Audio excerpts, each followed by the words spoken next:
Good morning. This is another day and the fog is still there. I'll tell you something, I know this sounds like a conspiracy theory and all this stuff. I've seen and heard a lot of people claiming a lot of weird things about this flood, but I'll tell you something, in 14 years I've been here, I know this terrain very well, and it's quite foggy during these times of the year because obviously a lot of fields around and etc, but I've never seen anything like this one. There's two things to say, very important.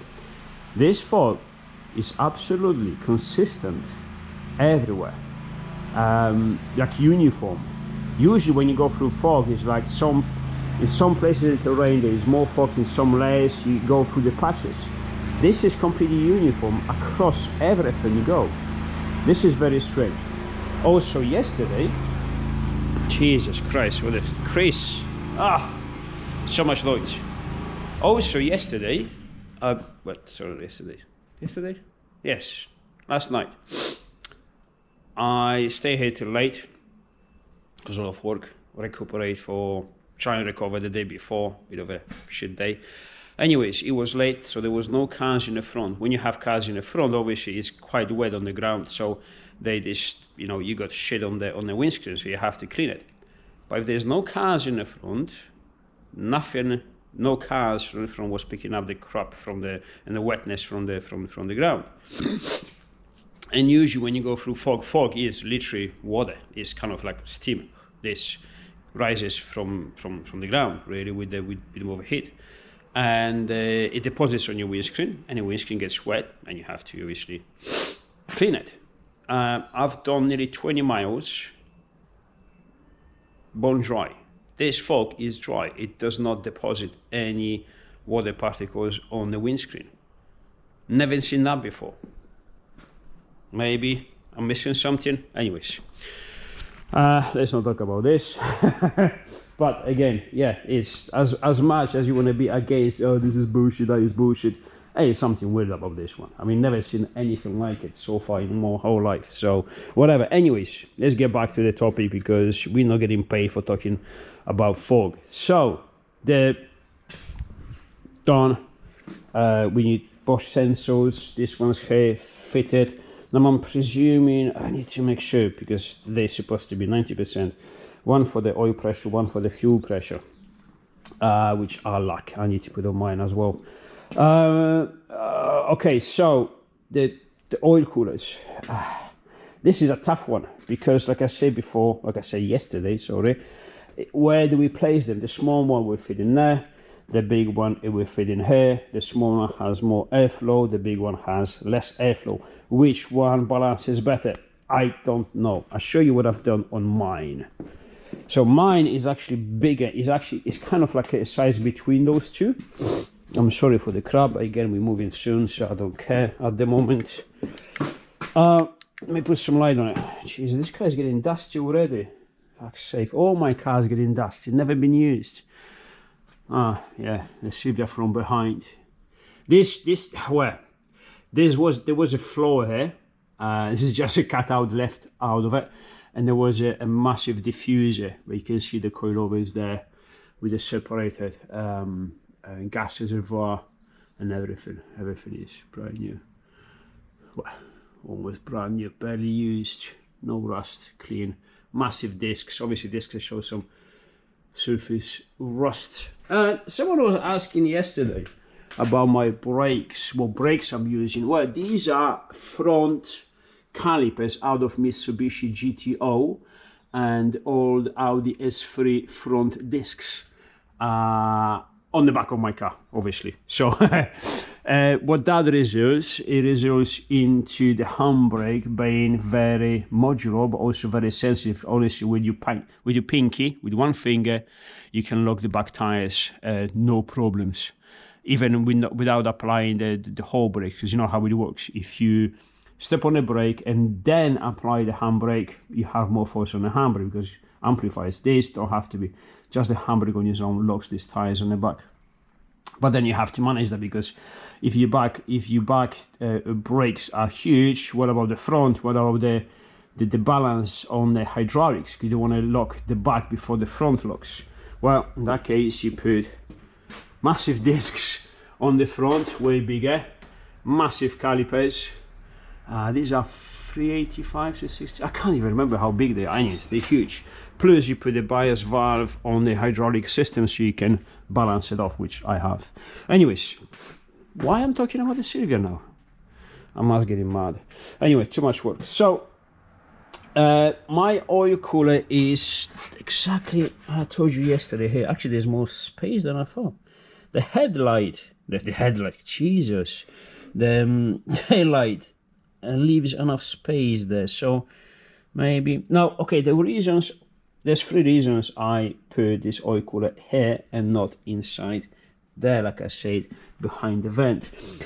First of all, it was because I already had it set up. All these are high pressure special, very expensive. I like to call them special lines, and this is the length I've had them, because this oil cooler with the lines was built for a different engine I didn't use, etc. This was actually for the 1.9, which didn't need that, but I've built it anyway. It was unused, sitting there on the shelf. I was like, okay, let me see. And the length of these pipes was exactly what I needed there. How come?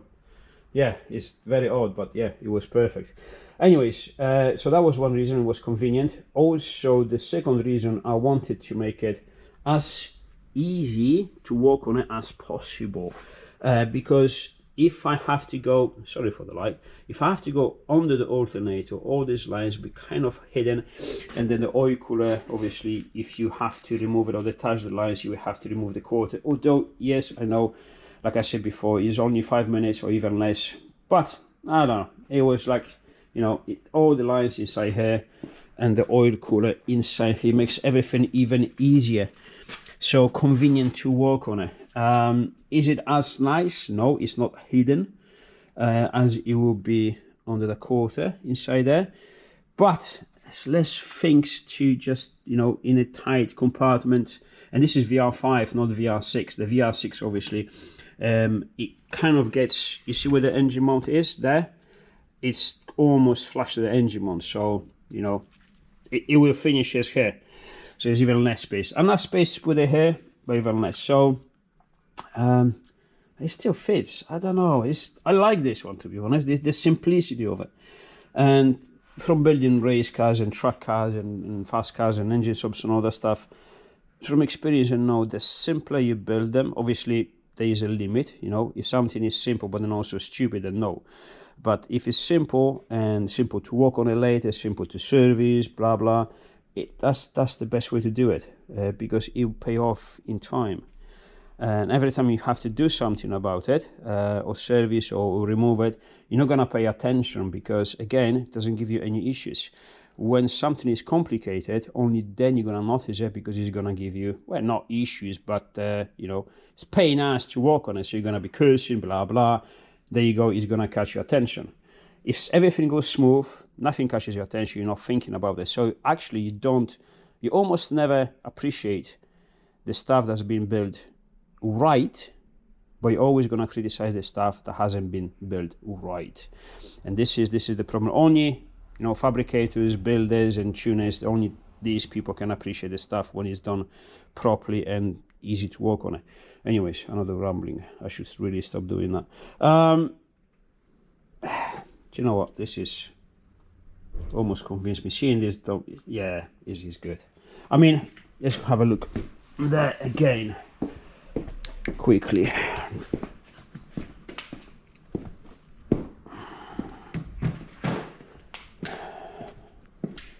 Yeah, there isn't much space there. Not for this big boy. But here, now as I know, there's more space behind the headlamp. But Jesus, again with this headlamp, tail light, I can really put it about here, you know? So it's kind of, we have to remove this, obviously, get some airflow directed to it, as I have to do on mine. Yeah, I think this is okay. I think this will be a good position for it. This is okay. I think I made my mind. I'd rather using a bigger one here. It's gonna be much easier to do anything. shame it won't fit in there. It's just, yeah, 3/4 of this maybe will fit if I put it on an angle. And not really. It has to be kind of like, you know, where this plastic trim is there. So the small one will do perfectly fine. Yeah, this will be perfect because you need some space there anyway. This will be absolutely fine. But there you go, it's fitted. Can't make my mind. I really can't make my mind. I need to think about this for a moment and then we go ahead. I don't know, we'll see. Anyways, that's done. This is, well, stripped down, obviously, with all the parts we needed for that. We're gonna leave the plenum on, injectors on, modified fuel rail on, which is almost finished. There's supposed to be a welded tab on this. I put this washer on there and I was like, okay, I have to finish modify it, blah blah, but then I didn't, so it stays like this because it's absolutely fine. Why not? It's been podged but it works. Yeah, clutch in, proper oil return line in a place where it should be and it's big enough. I hope we don't have to use it, so it stays there. Yeah, and this is almost fully dressed now. All right, let's go ahead.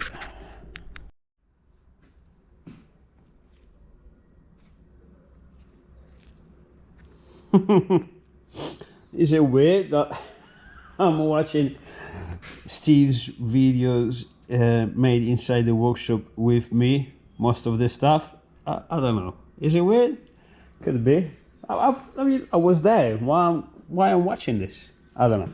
But I do almost all the time. Anyways, yeah, must be weird. So yeah, that's fitted. So we have, where's the sensor? Sensor is gonna go there. Blah blah blah. Great. Then we're gonna put another one here. Where's the sensor? Come on. Both pressure sensors, so that's gonna go in there. Now this one I don't have the weld on fitting, however we have one of these fittings which yeah, Badger 5 is a sound company. We like to work with them. We have one of these. I'm gonna remove the threads. I don't have to remove the threads actually. I'm just gonna drill the hole there, clean all inside again. Wow, I thought about this yesterday when I was drilling holes for this. I don't know, because I forgot about it. I have to put the sensor in it. Anyways, drill the hole, put this in and weld it around like I did on that one, and that's gonna be our pressure sensor. Yeah, very simple. I may actually swap it, may put this in there and then maybe fuel return on this side. Nah, this is the fuel return. I want the fuel to go through all the injectors and on the back of the fuel rail going back. That's how you cool it down. I don't want anything here. Yeah, this stays there. This is gonna be here, and we have the fuel pressure sensor. Now these are two things that I need to do on mine. Now the beauty is that possibly maybe you could fit a sensor there, but I'm really sure the chassis is somewhere here roughly, and just check it on mine, so it is more convenient to have it here. Easily plug in, you know, for the wires and everything, and nothing sticks out from here. There's a bit of movement, so that's safer. I have to put it on mine, one of these, on my fuel rail also I have to put one there, or somewhere, because I'm running the same issue but I'm not using all the sensors, and that's not good. We have to rectify that. So there, fuel rail comes off and that goes in. Anyways, decided about the oil cooler. Oil cooler is going to be here. I've, you know, was thinking about this proper for some time, and yeah, that's what we're going to do. I've just sent him the list parts to Steve to get all the fittings and everything. Do you know, this fittings and the lines of this stuff is quite expensive. You're looking at 22, 24 quid each fitting, and you have 1 to 4 of them. if you get the good ones, the high flow ones, so they don't restrict the hose inside, because you got the normal ones and they inside the fitting, especially when they bend, there's a restriction. So let's say for example you have a 10 or 12 mil diameter hole inside, and they're restricted to sometimes even 8, which is not good. The high flow ones, they're nice, you know, the bend is good and they don't restrict the flow whatsoever, but they're more expensive. However, you know, it's like between 15 quid to 22 quid. It's only a couple of quid difference, but times 4, there you go. And then the lines, you have to get a good lines. And we used to take either Torx or Motic. I found Motic as good as Torx. They both doing good stuff. What I found is that Torx probably sends the stuff a little bit quicker, but when we get in the fittings, we get in the fittings and the hose from the same company, because it seems to match better. So if everything takes from Torx fittings and the lines, and from Motec, same idea, and it's gonna go there. So same as I done on mine. I think that is the best solution, which I feel better about my car now, because that looks good, and you know, first glance that makes more sense, even though that would be smaller. But when you go through all the positives and negatives, I think this wins. Not by much, but it wins. Tiny bit more work, because I want to actually block, well, not blocking this thing here, but on this vent I'm gonna do what I did on mine for the intake, for the air filter. So inside this vent there, and I'm gonna show you there is a space to put 2 3-inch air ducts pipes. They're quite flexible, and we're gonna run them alongside here towards the oil cooler, because again this is a tracker, so there's gonna be always speed available. With speed there's airflow, and we can use that airflow. If this was different cam with a daily, different story, but this is gonna live his life mostly in the circuit, so that is the safest way to do it.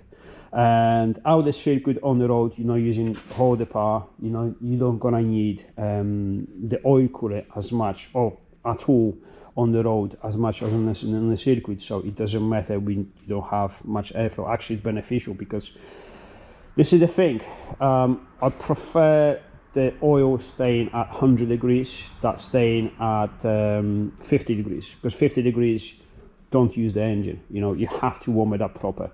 And it's probably worse to have the oil below the operating temperatures than above, because above is nearly, well, I'm not saying not possible, it's possible, but quite difficult. Today oils, they will resist very high temperatures and still retain the you know, properties inside. So different times. Anyways, decided we choose all the materials, we buying them today. That's gonna be here, and I think that's the best solution. So yeah, let's go ahead and move forward. Yeah, more fittings. All right, see you in a bit. Sensor fitted, everything permanently on. Coolant blank in place. This was machined and into the pipe 1, 2 and 3. So that's sorted. This is sorted with a simple zip tie, and it's actually very solid. Feed line for the turbo, this is most likely too short, so you have to get a longer one, and a short shifter is sorted out. This is how I do it, and I prefer doing this way than the actual kit, because it works better, because we want this the same length and this shorter. This is the left and right throw, this is forth and back, so we just shorten it this way, forth and back, not left and right, because that one we want it to stay as it is.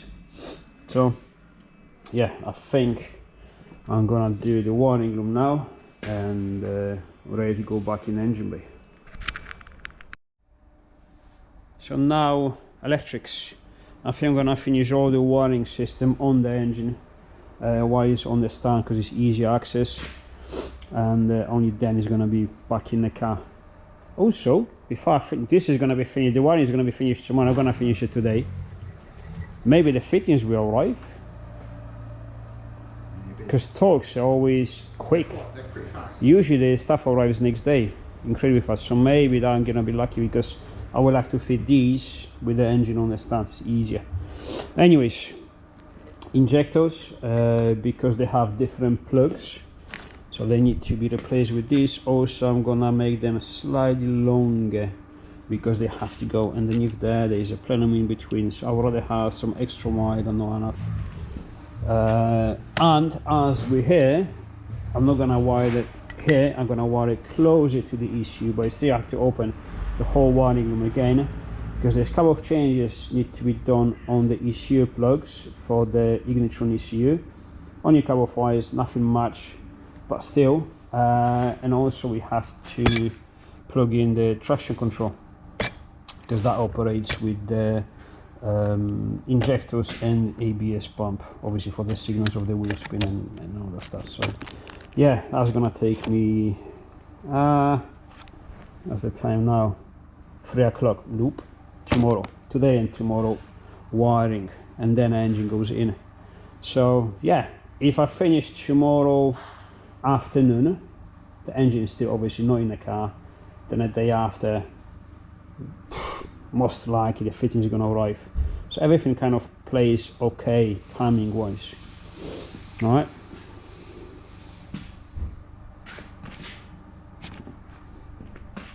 Good stuff. I think we can conclude the day now. So injectors are nicely plugged in, change the wiring, put all the plugs, nicely insulated with a heat shrink, glued heat shrink. Sensors wired in, not completely, just on the engine side, both sides. So this is the fuel pressure sensor, that is the oil pressure sensor, wired into here, and then we have to go forward and work on that side. Now on that side I will have to wire in the traction control. Where is it? Oh, here. Traction control, again adding wires and everything, and then the rest of it will have to be plugged in inside the car. I may put some plugs into it, so it could be disconnected, because yeah, it can be hard wired in, because if you have to remove the wiring, you know, you have to be able to disconnect it somehow, and that one is going to be plugged very close to the ECU plugs, because what we're doing is we wire in on the injector side, positives, negative signals and everything comes out of the ECU, so that part. And then again, ABS is, you know, is a different unit, it's in the front of the car. So yeah, I have to divide these two wiring looms somehow. I'll work it up how in the car, but for now that's what we're doing here. So anyways, it's nearly 6 o'clock, I think. Yeah, almost 6 o'clock by the time I'm gonna finish here and close. And yeah, we continue tomorrow. Not bad.